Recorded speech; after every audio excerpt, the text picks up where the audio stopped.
Hello, everybody, and thank you for tuning in to the Liberty Report. With me today is Daniel McAdams, our favorite co-host. How are you this morning, Dr. Paul? Very well, thank you.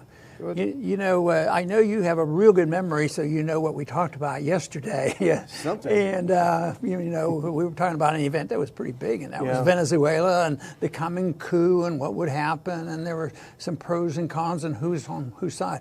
Well, Guaido called for a coup, and guess what? Not too many people showed up. You know, and but the trouble is still brewing. It may, you know, the neocons just have to backtrack a little bit and make new plans, and I'm sure they're in the middle of that right now. But I think they've admitted it was a total failure. Yeah. You know, they're not trying to claim that, you know, a few things, but they're looking around for the blame. Yeah. It's Russia's fault. That's right. You know, even though Russia's been in Venezuela for a long time, we didn't want to deal with them, and they're in business down there and under invitation. But Pompeo said that the whole problem was that they had a deal, and Maduro agreed to go because he was under pressure and he had to leave, and he wasn't going to fight this out. So they had the plane ready to go. Yeah. You know, and he said, Russia came. Russia said, don't leave. And Maduro says, oh, okay, I'll stay. So, of course, the tone I've exaggerated a bit, but there's probably a lot of truth in what I said, you know, that except for the fact that he probably had no plans to leave whatsoever. Yeah. And it's just the stirring up the opposition. So it's ongoing. It's probably going to get more serious, and even though things are calmed down, they said by afternoon things had calmed down because the people who supported the coup didn't show up too much. So they had calmed down a bit, but they're not going away. It's going to continue. And our Secretary of State, you know, who has a fair amount of clout, you know, he's close to have the trigger on the big one. Yeah. He says, we'll take care of that.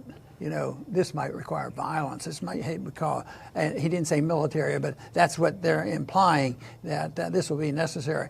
I think that it's obvious that is not an easy decision because they're idiots that they do it. Yeah, no kidding.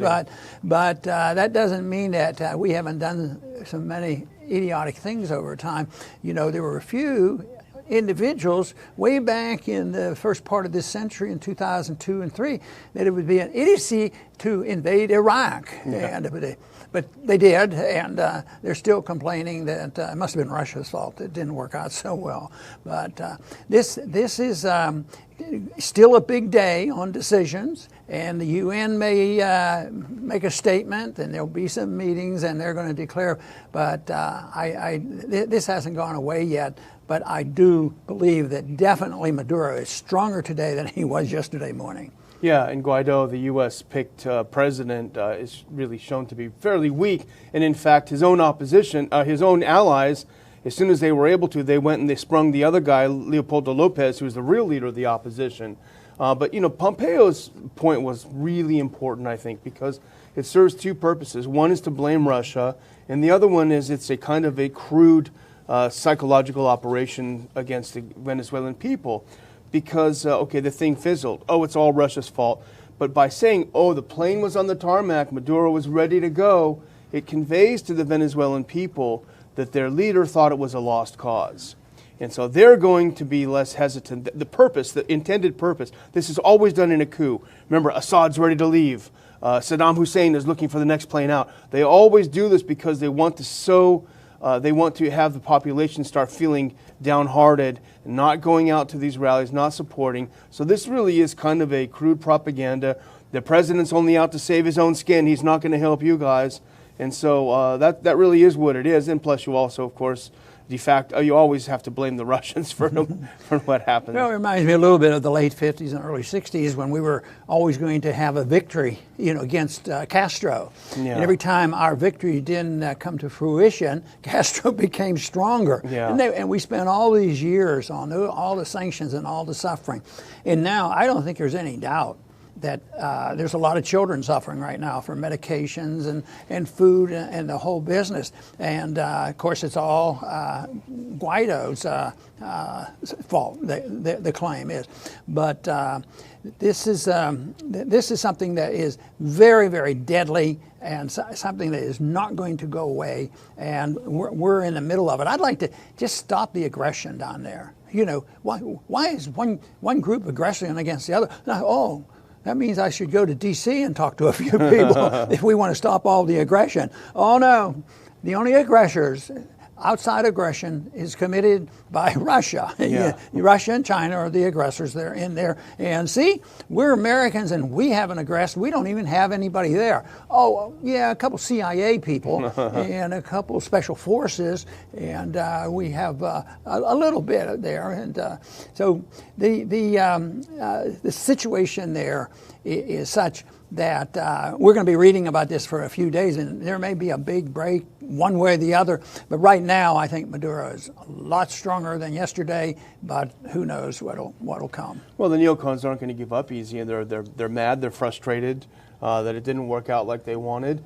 And listen to this. I mean, imagine if you're a South American country, especially the ones that are allied to the U.S., they're trying to convince their population that they're not just toadies, they're not just on Uncle Sam's leash. Here's what Bolton said about Russia.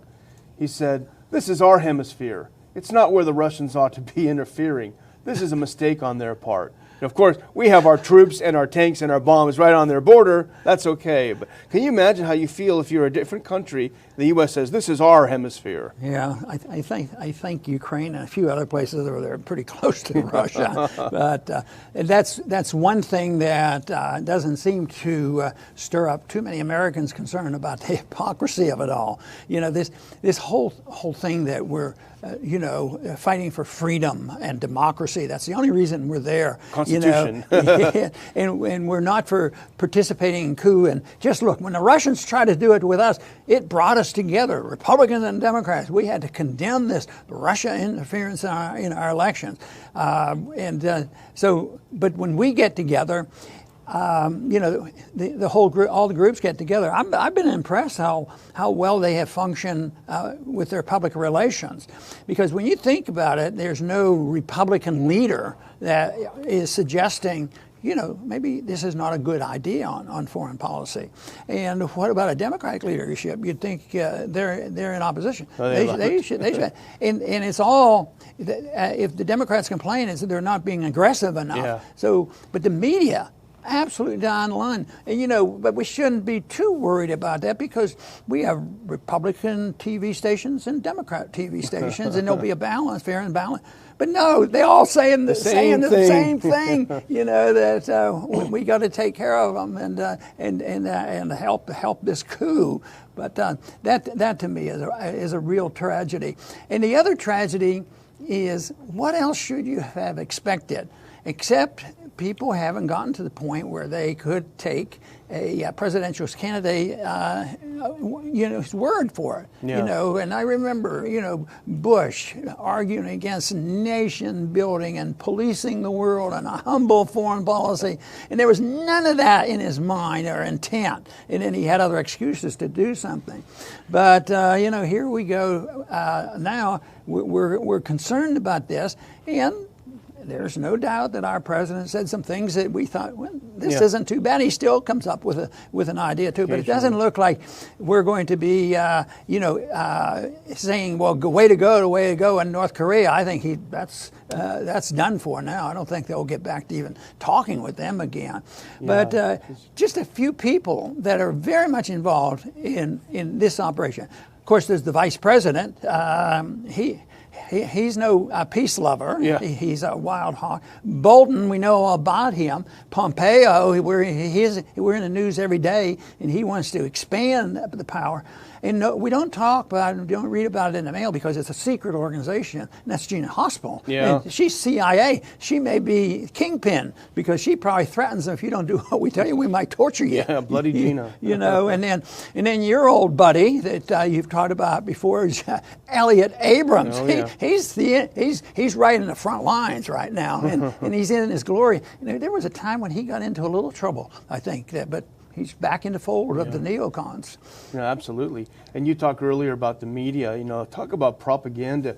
I noticed yesterday there were 2 separate Bloomberg articles admonishing their readers, don't you dare call it a coup. It's not a coup because the other guy really is the president. Trying to police our language. It's just amazing. But, John Bolton also has something to say. Pompeo did his little psyop. Bolton did his own. He made a video. It was a weird video, about a minute long. And absolutely this had the purpose of, had a psychological purpose. He actually went and he named the names of the top-ranking Venezuelan leaders, including the head of the military, intelligence, and other. He named them by name and said, you guys said you were with us, and you didn't turn like you said. And, of course, I'm sure it was an absolute lie, my guess. But what is the purpose? What does it do? It's going to sow some suspicion. If you're Maduro or if you're the top guys, hey, why did he say that? Is there something to that? And that's the purpose of all of this, no question. No, there's no doubt about it. Most of this stuff is PR. Look how long it took Bush to get the people excited about going into Iraq. I remember it was months and months before we did that. He immediately went into Afghanistan, but I remember all the propaganda and all the lies told about what Hussein was doing. A bad guy, but it wasn't enough to get the American people excited. You had to find out that he was killing babies on purpose and that sort of thing. And already you start hearing this about here. These sanctions are really hurting the children, and therefore we have to do something, and it's all one-sided. It's such a tragedy that so much of this, I keep thinking, is preventable. No, yes, they would have. Venezuela has problems. They had too much government intervention, but I think we have way too much government intervention in our economy and our personal liberties here. And so he's doing that, and we say, well, we have to go ahead and do this now, but I don't see how we're going to be backing off from this. I think they're very determined on staying with this fight. They'll think of something new. The one thing I mentioned toward the end of the show yesterday, it had just happened, is that there needs to be a casus belli. There needs to be some big event that happens that catalyzes, gives an excuse, let's put it that way, for U.S. intervention.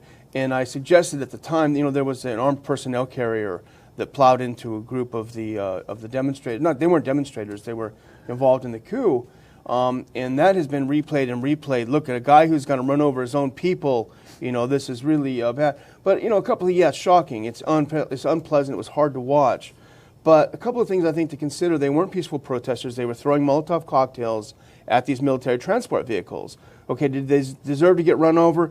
If you're in a military coup and you're acting as a combatant, unfortunately, those kinds of things have happened.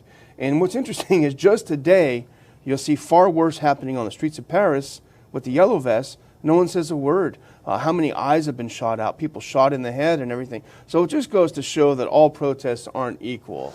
People got to looking more at Venezuela in the last year or more. But we've been involved for a long time, to some degree, 10 years ago.